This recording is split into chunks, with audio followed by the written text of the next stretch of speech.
C'è un episodio di SpongeBob che nessuno riesce ancora a capire. È un episodio che io ricordo precisamente. Per chi mi sta guardando su YouTube adesso, quello che stiamo per vedere in questo video è l'episodio di SpongeBob che nessuno ha ancora mai capito. Ed è un video di Sponge Truths. Tutto quello che vedrete in questo video è accaduto in live su Twitch. Trovate il link in descrizione. Sono in live il lunedì, mercoledì e venerdì alle 9 o alle 10 di sera. Quindi se volete partecipare ai prossimi video venite in live e ci vediamo alla prossima. Mettiamo i sottotitoli così che quindi non vi preoccupate, ci sono i sottotitoli tradotti in italiano. SpongeBob SquarePants is weird. We all know that. Talking fish, underwater campfires, Bubble Buddy, the show's built on nonsense. But then there's SB-129, the episode that confused everyone when it first came out. An episode so surreal, so glitched, so out of place, fans still can't agree on what it even means. Some say it's a time travel episode gone wrong, others think it's a metaphor for nihilism, and yeah, there's even a theory that Squidward dies midway through the episode. But what if none of those theories tell the whole story? Onestamente, quando l'ho visto quando ero piccolo, io innanzitutto non capivo. Nonostante sapevo che ogni episodio era più o meno separato dagli altri, cioè anche da piccolo lo capivo che gli episodi erano apposta no sense, questo qui di più degli altri, cioè io me lo ricordo quando ero piccolo. Because the more I rewatched it, the more I realized something. This episode does make sense, you just have to know where to look. So I went back, watched every frame, and when I started lining up the details with some forgotten episodes and overlooked science, I found something no one was talking about. Because once you connect all the dots, it all makes sense. Io credo, avete visto quella cosa rossa? Something no one was talking about. Questo non l'ha messo apposta, secondo me. Questo secondo me è successo davvero. Questo accade quando su Premiere una clip del progetto manca nella sorgente della clip e quindi esce scritto media è offline, non c'è la clip. Secondo me lui non se n'è accorto e ha renderizzato il video senza accorgersene. Because once you connect all the dots, it all makes sense. Ok, vediamo un po'. That doesn't just explain the episode, it explains why Squidward is the way he is. We have to go all the way back. Not just to the future, but to where it all started. The episode opens up with Squidward getting interrupted from his morning clarinet routine. Because SpongeBob and Patrick won't let him be, as usual.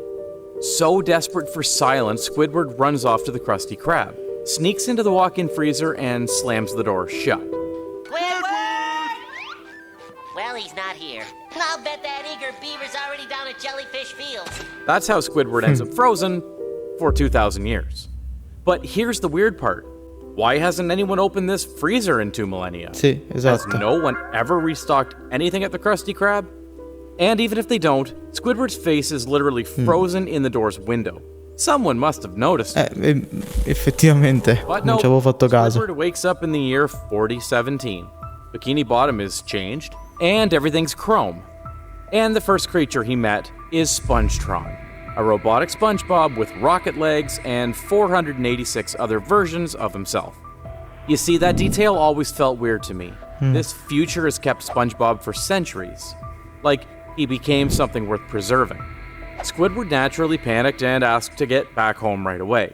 Spongetron points him towards a time machine at the end of the hallway because, apparently, time travel just exists now? Like, next to the can opener room. Okay, and Squidward, still panicking, jumps in without hesitation. This is where the adventure begins. First, he tries to go to the past and overshoots, ends up in prehistoric Bikini Bottom, where cavemen versions of SpongeBob and Patrick greet him. This is the second weird thing. Squidward catches a jellyfish in frustration, and they copy him. Just like that, jellyfishing is born. Is Squidward the founder of jellyfishing?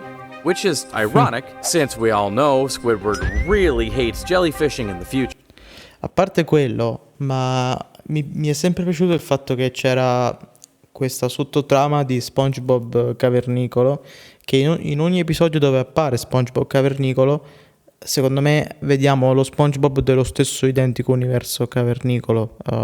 Molte volte quando hanno viaggiato nel tempo, penso l'abbiano fatto altre volte, nelle altre versioni di SpongeBob, anche se era la stessa, però si capiva che era diversa. Invece, ogni volta che hanno fatto vedere SpongeBob cavernicolo, era sempre lo stesso.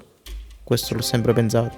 This is a canon event, but unfortunately, prehistoric Patrick and SpongeBob are not fans of his clarinet solo. They go feral and chase him down, and in the panic, Squidward breaks the time machine's lever and boom! Ecco, qua inizia la parte più strana. He's not in the past, he's not in the future, he's nowhere.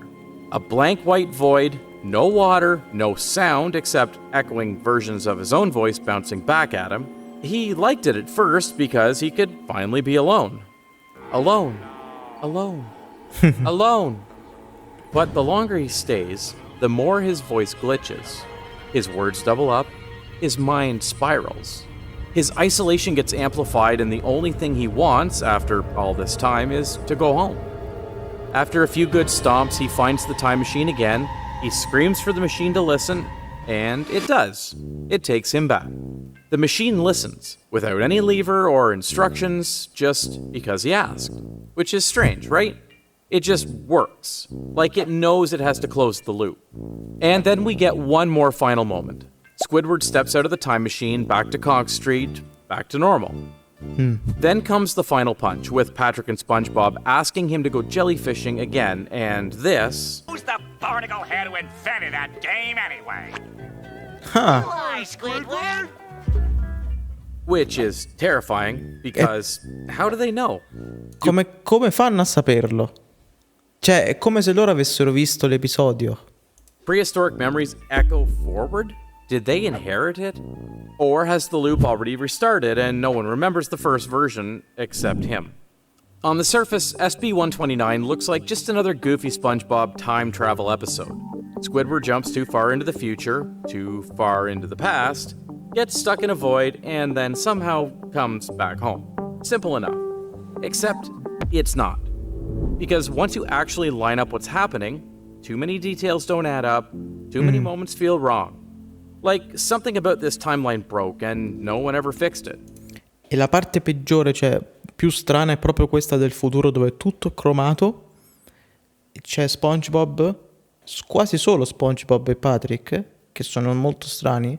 La cosa più strana però è che esiste la macchina del tempo, che è capace anche di arrivare nel tempo in cui non esiste l'esistenza, quello tutto bianco, l'avete visto? E se esiste la macchina del tempo, mi chiedo perché non è stata utilizzata. Non saprei come spiegarlo. Nel senso, è strano che esista la macchina del tempo proprio. So, I went deep, and what I found wasn't just an explanation. It might just be the real reason Squidward is the way he is. But to get there, we need to unpack this mystery piece by piece. So, we're breaking it into 3 parts. For the first part, we have to explain the paradox of 2 Squidwards. The first weird thing is Squidward gets frozen in the Krusty Krab for 2,000 years. Then, after his time-hopping meltdown, he returns to the present. SpongeBob, Patrick! But here's the issue. We never saw present Squidward unfreeze himself from the freezer, or anything happen to him. Because unless the timeline erased itself, which it didn't, that frozen Squidward should still be there. Which means there are now 2 versions of him in the same timeline. One who's been through a metaphysical journey across time and space, and one who's still just sitting in a freezer, completely unaware. Beh, oddio, tecnicamente no, perché dipende da che legge segui del viaggio nel tempo, perché il viaggio nel tempo è impossibile trovare una vera legge, soprattutto sul fatto del essere sdoppiato quando torni in un tempo e l'altro te sta facendo qualcos'altro. And this show almost never plays with that kind of timeline logic, which is part of why this episode always felt so off. It was only later in season 7 they brought up another time travel episode, Back to the Past. The episode where SpongeBob and Patrick go into early Bikini Bottom using a time travel machine from Mermaid Man's... Questo episodio me lo ricordo e stranamente quando l'ho visto, quando uscì, oltre 10 anni fa, ero molto piccolo, ma lo avevo associato alla macchina del tempo di quell'altro episodio. Mi ricordo precisamente di aver pensato, ma in teoria perché non usano quell'altra? Cioè, mentalmente io sapevo che esisteva anche l'altra macchina del tempo. Secret Laboratorium. This episode indicates that it is possible in Bikini Bottom to have two different timeline characters at one place. Ok, allora It is also ha appena spiegato quello che ha detto prima. Ok, quindi seguendo le regole di SpongeBob di questo episodio è possibile che due Squidward due squiddi erano presenti. possible for them to change the course of history because in the episode, they do change history.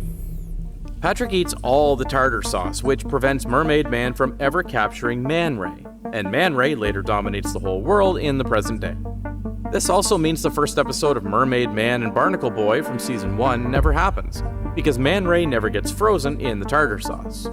This detail actually explains why Squidward never gets defroze in SB-129. You see, when future Squidward returns at the end of the episode, they do realize that there is another Squidward frozen in the Krusty Krab's freezer, even Squidward himself, but they intentionally never thought it.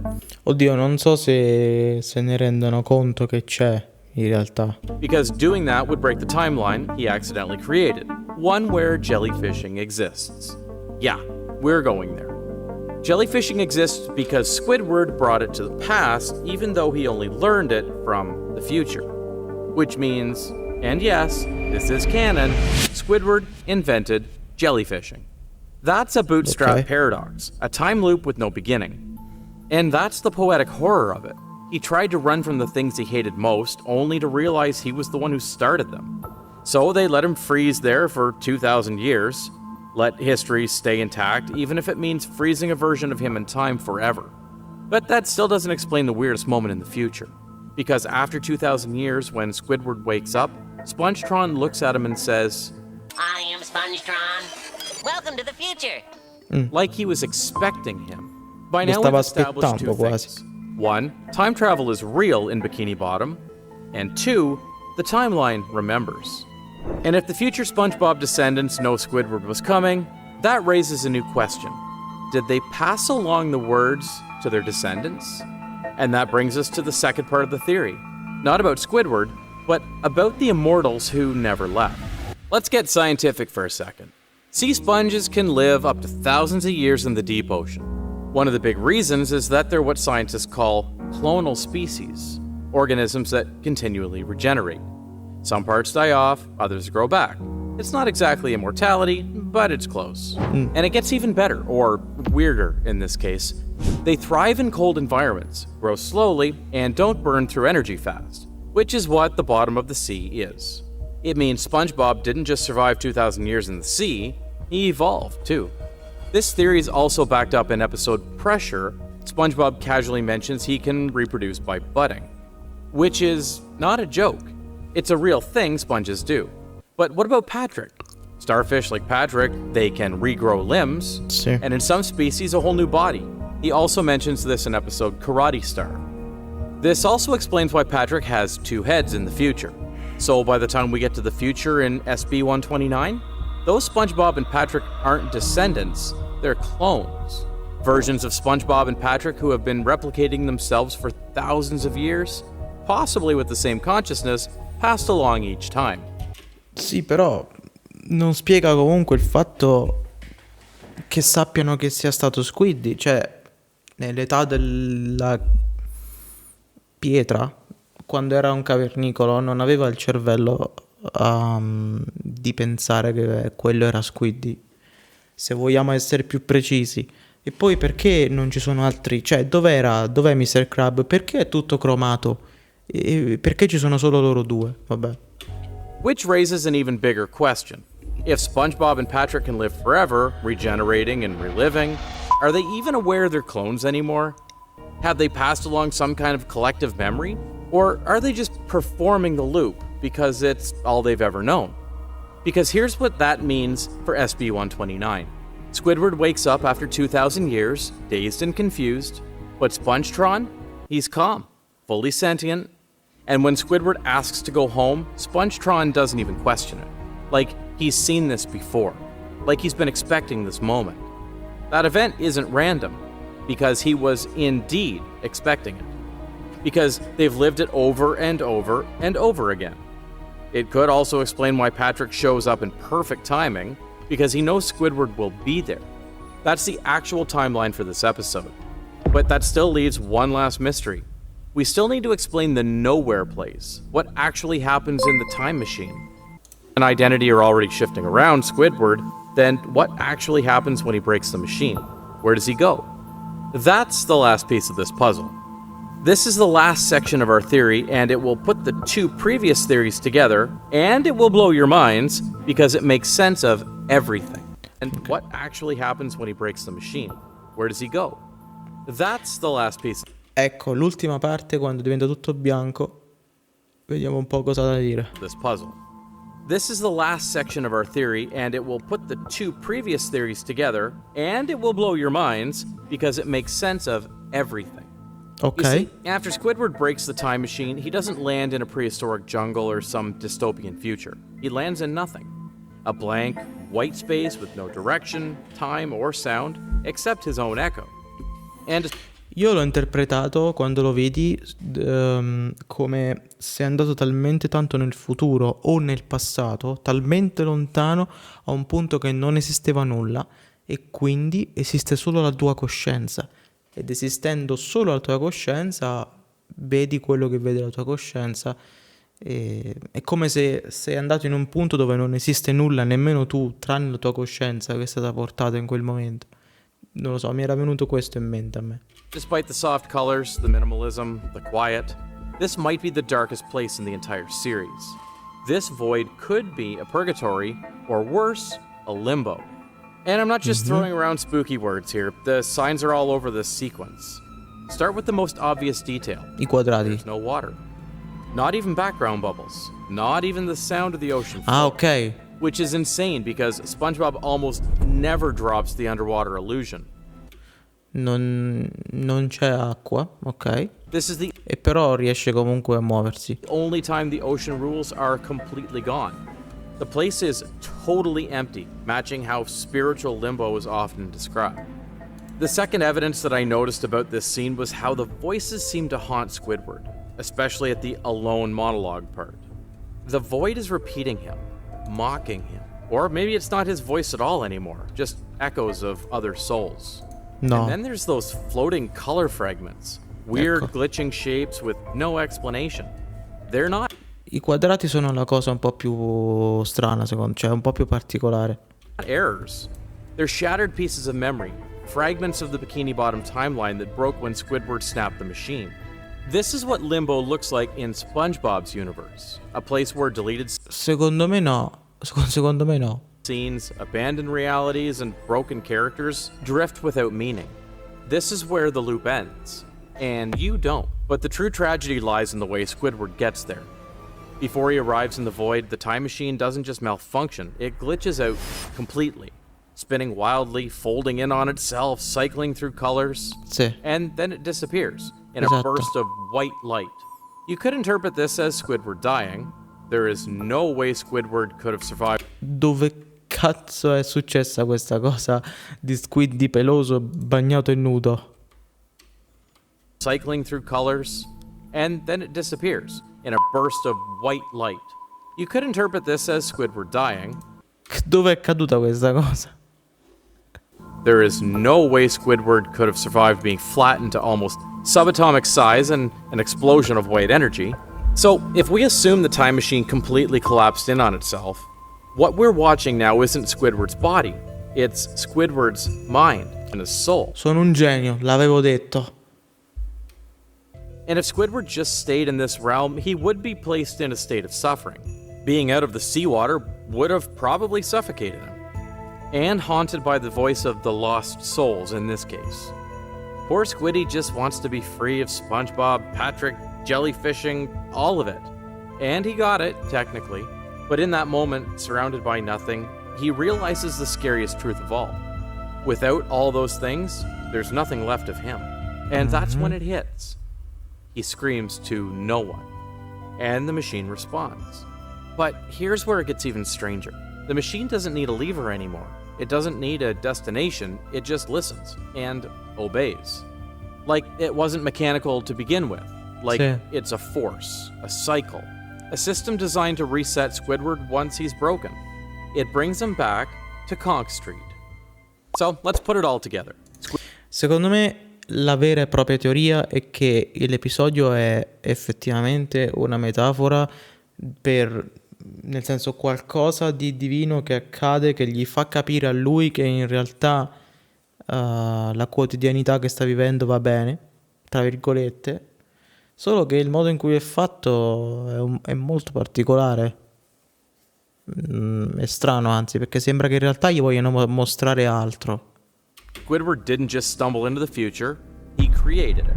He jumped into a machine meant to reset time, and by doing so, he bootstrapped a future that only exists because he ran from the present. He's the accidental founder of jellyfishing, It's called jellyfishing. the silent spark that lit a 2,000-year cycle, and the only one who ever noticed it happen. SpongeBob and Patrick? They're not just eternal, they're clones of themselves, carrying on a loop that Squidward's actions started. A loop they've preserved, maintained, repeated, without ever questioning it. And when Squidward tries to escape the loop by breaking the machine, by stepping outside of time, he breaks himself instead. Because what he finds in that void isn't freedom, it's the absence of identity.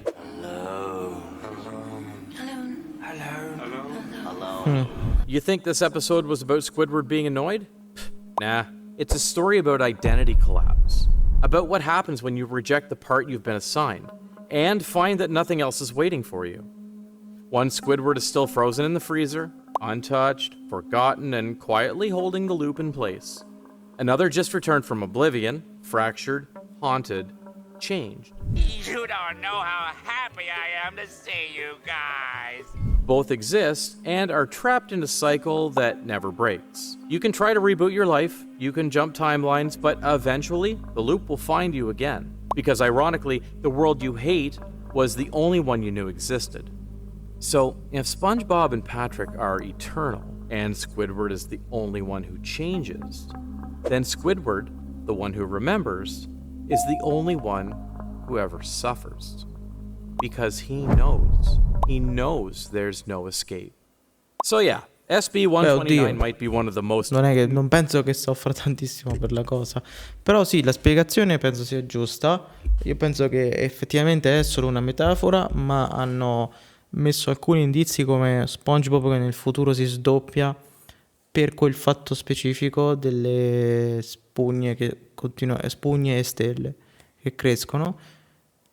Secondo me si potrebbero trovare dei significati anche ad altro, tipo il perché c'è la slot machine all'interno della macchina, o il perché il futuro era tutto cromato e pulito e non c'era nessuno tranne loro due. Rimane l'incognita della frase finale del fatto che loro sapevano che lui aveva dato la racchetta per le meduse. Però misunderstood episodes in the show.